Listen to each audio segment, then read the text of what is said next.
Last week, we started talking about the Lord's Prayer found in Matthew 6:9. It begins with the words, Our Father. Now, in the Old Testament, the word Father is used to describe God only 6 times. Now, in the New Testament, it's used over 60 times. Now, the concept of God as our Father, that's one of the shifts that happens as we move from the Old Covenant to the New. Under the Old Covenant, only priests could enter the holy place in the temple. But now, because of Christ, our high priest of the New Covenant, we can come into God's presence ourselves.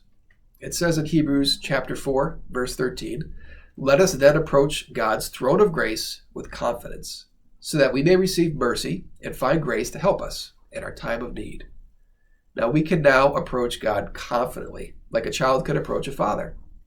Now, I love my boys, and I try to be a present and attentive father, but as I'm sure many of you can relate to, I can be a distracted parent sometimes. But if they were to come into my room with a need and say, Dad, I really need your help right now, you can bet I'm not going to kick them out. Now, I hope you had a dad that made you feel welcomed in his presence. And if you did, maybe it's not too much of a challenge to grasp the idea of God as a good and loving father. Now, if you didn't have an available dad, I hope that you can accept that our good and our perfect Father, he went to great lengths to adopt you into his family as his child. Now, adoption. I haven't adopted myself, but I know that it's an act of staggering love. A child, they now get to call somebody their mother or their father.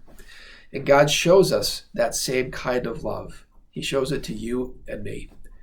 Now in Ephesians chapter 1, verse 4, it says, In love, God predestined us for adoption to himself as sons and daughters through Jesus Christ, according to the purpose of his will. Now, God wasn't content to simply forgive you through Christ. God, he loves you with such an intense affection that he wouldn't rest until he brought you into his family. So consider that fact that you are welcomed. You are welcomed like a child in the presence of a loving Father when you pray. You are a child of God, and he can't wait to hear from you. God bless. I'll see you next time.